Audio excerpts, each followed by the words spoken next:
Hey everybody, how's it going? And welcome back to another video. So today we're doing something a little bit different. I decided I would not put any gameplay footage out this close to the release of Ikoria, which is about 2 or 3 days away now. Let's just face it, it'll be obsolete in a couple of days, so I thought I would focus on the new set and just kind of showcase some cards that really stood out to me. I got about 12, I think, that really stood out from the rest of them. So let's go and have a look at what those top 12 cards are. Okay, so this one is Blazing Volley. So Blazing Volley is cast out with 1 red mana. It's a sorcery card, common, and it says Blazing Volley deals 1 damage to each creature your opponents control. Now, being a red mono main, this card is very dangerous in the red mono mirror match. So I could see myself slipping a few of these bad boys probably in my deck.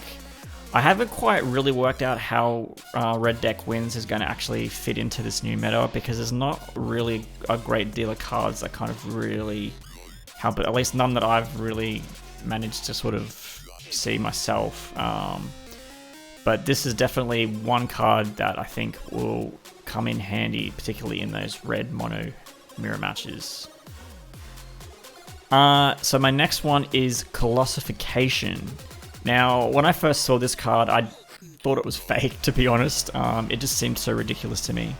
But for 5 colorless and 2 green mana, you can have an enchantment aura on a creature, which not only does it tap the enchanted creature, but it also gives it +20/+20. Now that's a very big number.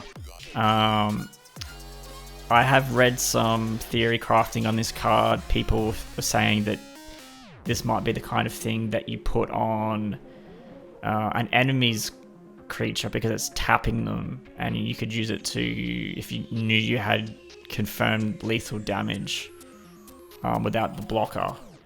That could be one method of using it. The other one I thought of is using something like a Corridor Monitor, or the Kiora, one of the Kiora Planeswalker cards, to untap it. That's also another option too. Obviously though, you would want to put it on a creature that has not been cast that turn, because obviously they would have summoning sickness, so an existing creature that is fair game to attack would be your ideal sort of situation to use that card. But yeah, this card just +20/+20, that's a very, very big number to make a very, very, very big boy. Alright, and now this one is Barrier Breach. So it costs 2 colorless and 1 green. It's an instant, and it is an uncommon. And it says exile up to 3 target enchantments, and it has a cycling of 2. So yeah, I like my Celestia enchantment decks, and even though this would be effective against such a deck, kind of like how the first card I showed you with would be good in the red mono mirror match, I could see this card being used in the same similar situation as well. I mean, obviously you can use it in other sort of deck compositions, but enchantments are definitely something that you see a lot of in particularly white, but also to a greater extent green as well, I feel. So yeah, I will be probably putting this one in some of my green-white decks as well. Okay, so the Dirge Bat. So this one is 2 colorless mana and 2 black. It's a bat creature, and it's a 3/3 with flash and flying. So having the flash is not something you normally see in black cards. That's kind of something that's mainly used with blue. So that stood out to me initially. Also the Mutate costing is 4 colorless and 2 black. the thing that stands out about this card to me is its other ability. So it says whenever this creature mutates, destroy target creature or planeswalker an opponent controls. So I'm not too sure, like, I understand how mutate works, but I haven't obviously played the mechanic itself yet, so it's still kind of a theory-based thing for me, because like I don't know how accessible the mana is going to be, what kind of like land ramp potential there is in these decks that are going to be starting to be created in the next week or two. Obviously these bigger creatures with the mutate abilities need a lot of mana to actually get them out, but if you could potentially get enough mana generated and mutate this several times, I can see that the ability to destroy other creatures to be something that would be quite handy, particularly in black decks. So that's definitely one that I will be keeping an eye on, that's for sure. Alright, now this one is, I think, the only artifact in my top 12. It's called the Ozolith, and it has a 1 colorless mana cost, so it's very, very cheap. It doesn't do any damage or block or anything. All it does is basically whenever a creature with counters dies, all those counters then get put onto the Ozolith, and at beginning of combat on your next turn, all counters that are on it, you may move them to another target creature.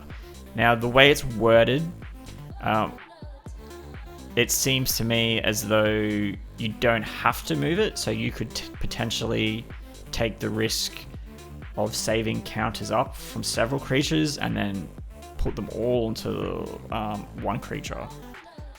But yeah, the transfer is from one dying creature to the Ozolith, and then anything on the Ozolith to one creature only. So you would want to make sure that it's going to do some nasty damage and you've got no blockers probably. But I mean, you might even get flying counters off of it, so that might not even be an issue. But I can definitely see some crazy sort of plays here with this card, with it being specifically so cheap as well.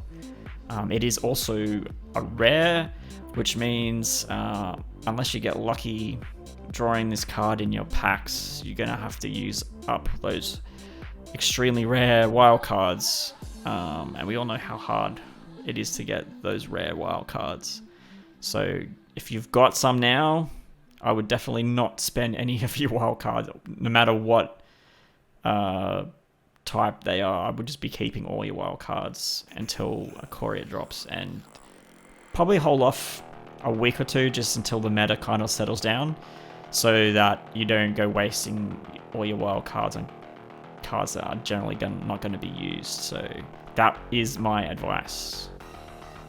Okay, so this one is the Parcel Beast. So for 2 colorless, 1 green and 1 blue, essentially you're putting out a creature similar to that of the Risen Reef, but instead of having it being triggered by casting elementals, all you need to do is pay 1 mana and tap the card itself.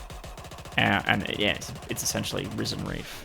So it is also an elemental beast, so technically you could put this in a Simic ramp deck with Risen Reef, throw that down, trigger a Risen Reef, and then next turn you could technically use the Parcel Beast if you didn't have another elemental. So there's also that option as well. Been having a lot of fun with Simic lately, so this is one of my very favorite cards that I could see in the new Ikoria set. So definitely keep an eye out for this one. Alright, so as most of you probably are aware of now, Lokii is the new Planeswalker that's been introduced into this set and the Magic world in general. I've been reading the e-book that came out last week, which is very highly centered around Lokii. He seems like a very cool character. I'm hoping that they continue to use him in later sets too, because At the moment, he's only got the one card. It's a very good card, though. Now, his ultimate, yeah, it's pretty cool. So for -7, each creature you control deals damage equal to power to each opponent. So essentially, you're getting a free attack phase, essentially. That's all fair and mighty, but the thing that I like the most about it is -2. So it says, exile target creature you control, then reveal cards from the top of your library until you reveal a creature card with higher converted mana cost. Put that card onto the battlefield and the rest on the bottom of your library in a random order. Now, I'm looking at this from the perspective of red deck wins. So you have your tiny little 1-cost creatures. So if you could have a deck with just 1-cost creatures, but have a big, huge, beefy character with trample or haste, mainly probably haste, and you had 4 of that in the deck, that would be where you would use this ability, because basically you're just going to go through your deck, get that big card out, don't even have to pay the summoning. You could technically, it'd have to be at least turn 5, obviously, because you need 5 mana to get this out. So unless you had like some kind of mana ramp situation, like with like, I don't know, like a runaway steam can or something, you could possibly get the card out sooner. But yeah, to get a free big creature out for just 2 loyalty points, I think is very, very, very good. Now this next card isn't exactly my top 12, but I've put it in here just as an example of something that you could use in this situation. So this is Yaro, the Wandering Monster. So it's 5 colorless and 2 red mana. Legendary creature, Dinosaur Turtle. He has Trample, he has Haste, he has Cycling, and he's 8/8. So this card in your deck with the Luca Planeswalker card, I can see being something that you could potentially utilize really well, particularly in red deck wins decks. Obviously he's got haste and he's got trample, so even if you were in, like, say, a mirror match, you would decimate over all the other creatures, especially even if they have, like, say for example they had 7 creatures with one out, you'd have to kill all of them pretty much and you'd still get through. So it's on its own, I probably wouldn't put it in its deck, but if I had Luca as well, I would definitely be putting this in a deck with Luca. I haven't really looked through other cards to really see if there's a better option. I don't think there is in Standard. There might be in other formats, but I definitely think that they've put this card in this set to go with Luca for that specific purpose. That just stood out to me pretty significantly. Okay, so now we're into the top 5 cards. This one is a blue card. Now, I don't normally like playing blue, but there are the odd exception to some decks that I play, particularly ones that utilize Thassa and Agent of Treachery, like that combo where you play your Agent of Treachery and then use Thassa to then send it back to exile and then back onto the battlefield and activate its ability again and steal 2 cards in 1 turn. That is evil, but I love playing that. This is a much cheaper version because I think Thassa, from memory, is, I think it's 3 colorless and 1 blue. I know it's 4 total anyway. This one's only 2, and it basically acts the same way as Thassa. So the only catch is that you need to cycle a card and pay 1 colorless mana, and you can trigger it. But because there's no tapping or anything involved, you could technically trigger this several times in one round. So you could potentially, if you have the right cards in your hand, play the Thassa or the classical Thassa Agent of Treachery combo 3 or 4 times in just one go. If you had enough cards with cycle on it and you had enough mana to do so, you could steal a good 2 to 4 cards, I think, off your opponent, which is going to cause a lot of rage quits, I think. Definitely keep an eye out on this one, and if you're a fellow red player, definitely keep an eye out, because this card is dangerous. Okay, so number 4 is Loverus of the Dream Den.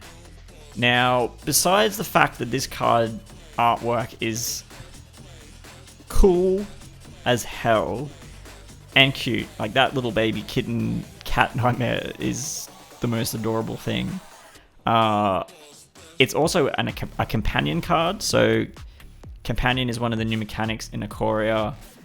So if we basically can fulfill the requirements, we can use this card on a kind of like a sideboard, I guess you could say, and then cast it whenever. We don't actually have to wait to draw it or anything, so it's always there. But as soon as you play it, if something kills it, then it's dead. You can't get it back. Well, unless you have a card that will allow you to bring it back, but you just basically treat it like a normal creature as soon as it hits the battlefield. So the requirements for this card to be your companion, it states that each permanent card in your starting deck has converted mana cost 2 or less. So you would, if you want to use it as a companion, you can't have anything higher than 2 costs. So I don't know how viable that will be, particularly in a black-white scenario. I'm assuming you would want to use similar colors. I know there's a lot of white weenie decks, black weenie decks. You might be able to get away with it. I think you'd heavily be depending on counters, which is another thing that's quite heavy in this set as well. So I'm thinking you would try and put probably Death Touch counters or Menace counters, flying counters too. There would be the 3 that I would be looking at, and then obviously +1/+1 counters as well, because that way you're going to get your power toughness up on these smaller, traditionally weaker creatures. It has lifelink, which is handy, but also it says during each of your turns you may cast 1 permanent spell with converted mana cost 2 or less from your graveyard. So thinking about it, it seems to me like you would want to chuck a whole heap of crappy little 1 and 2 cost creatures, just cast as many as you can, have them die, don't worry about it, because you're going to get a free creature returned from your graveyard every turn anyway. So I'm thinking like Healer Hawks, probably a good example. Some of the vampires with Death Touch, they'd be pretty handy as well. Yeah, there's a lot of opportunity with this card, I can see. But yeah, the artwork does sell a lot of it to me as well. I really love the artwork here. So yeah, definitely keep an eye out on this card. Okay, so there are a few ultimatum cards in this set.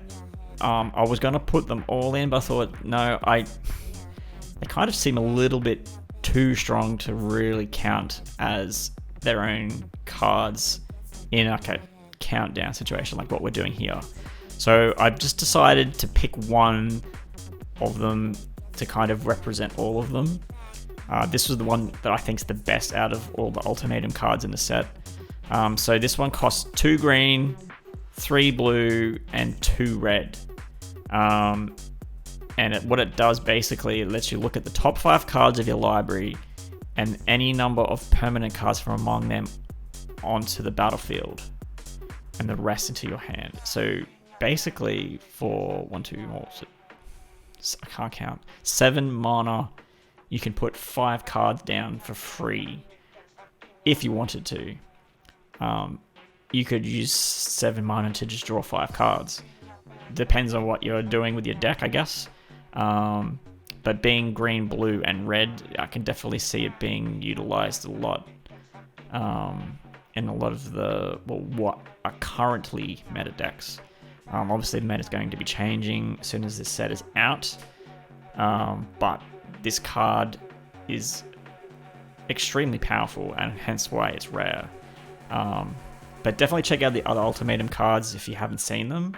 On the Wizards website, they've got all the spoilers out for all the cards, so definitely have a look at all of them. But this one is the one that stands out to me. Okay, so number 2 is Snapdax, Apex of the Hunt. So he's a 4-cost, 1 colorless, 1 red, 1 white, 1 black. Legendary, Dinosaur Cat Nightmare. He has double strike, and then whenever this creature mutates, it deals 4 damage to target creature or planeswalker an opponent controls, and you gain 4 life. Something that really seemed very rife in the meta prior to Ikoria was the amount of planeswalkers, particularly Tefiris, Narsets, and Nisses. They are very rampant. So something like this could be quite handy to battle that.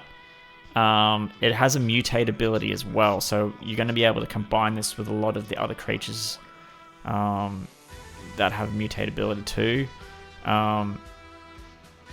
So it also, having double strike as well. So even though it's 3/5, you're going to be essentially doing 6 damage. I have had a look at some of the cards that you can mutate this with, and there's some disgusting combination creatures that you can create from this. Definitely keep your eyes on this one. He's quite dangerous. Alright, so the last card is Luminous Broodmoth. So this is a flying mythic creature that costs 2 colorless, 2 white, and it has 3/4. The thing that's really good about this card is its ability. So basically, whenever a creature you control without flying dies, you can return it to the battlefield with a flying counter on it. So for all of you out there who play like Ajani Pridemate decks, you get your Ajani Pridemates beefed up like insane amounts. If it dies, you can bring him back to life, chuck a flying counter on it, start the process again, get all that life gain, get its stats all up. But every time you attack, it's got flying. So unless they have flying creatures or creatures with reach, you're going to have a much easier time taking advantage of that situation. That's the first sort of scenario that kind of stood out to me, mainly because that's what I've been playing with in regards to white. I have the deck, which I did a deck guide for a few weeks ago, which really focuses on heavy life gain through lifelink. I'm going to do an adaptation of that deck, I think, with this card in it. There are a few other cards in Ikoria that kind of correlate really well with this card, but this one stands out to me the most, and I think this is my favorite card at this moment. So this is all pre-Ikoria. This is my opinion pre-Ikoria.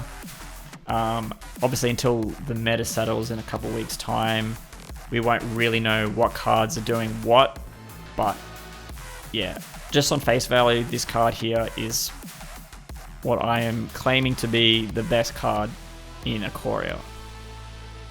Okay, so that was the top 12 cards for Ikoria in my opinion.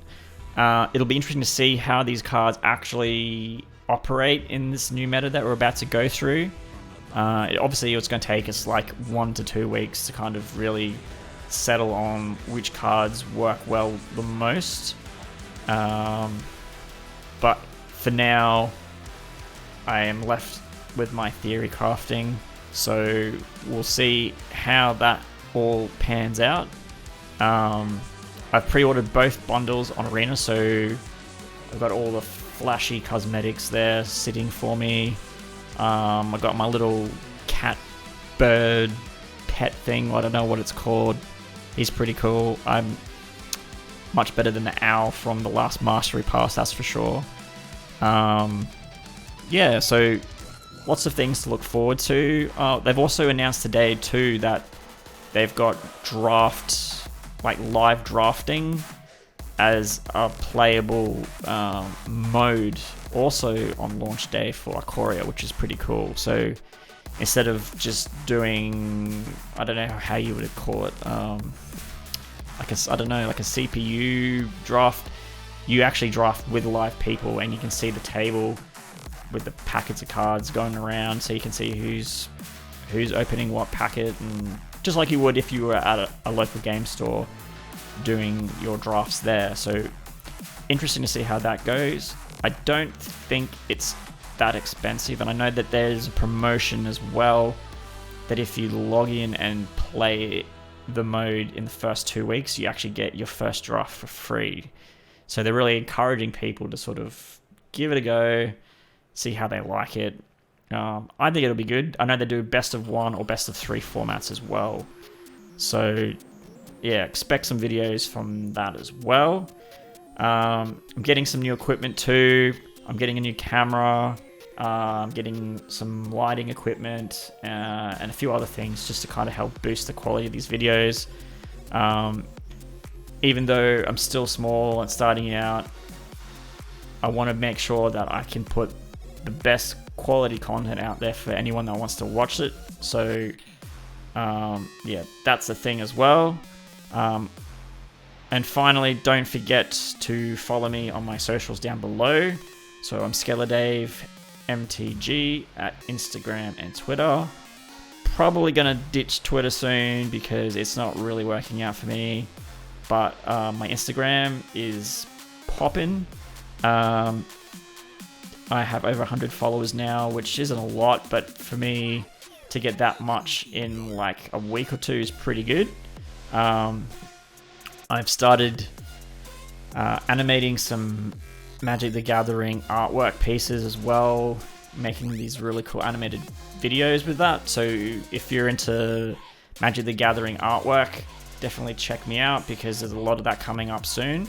I'm still doing the competition. I haven't quite finalized it yet, but I'm probably going to announce that in the next week. Again, that is for 6 packs of Theros Beyond Death on Arena, and also the Friday Night Magic deck sleeve number 1.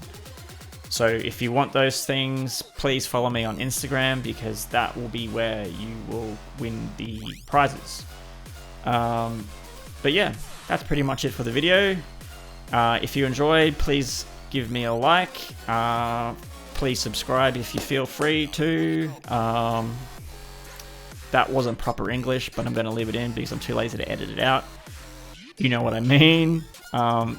In saying that, I'll see you all in the next video. Peace.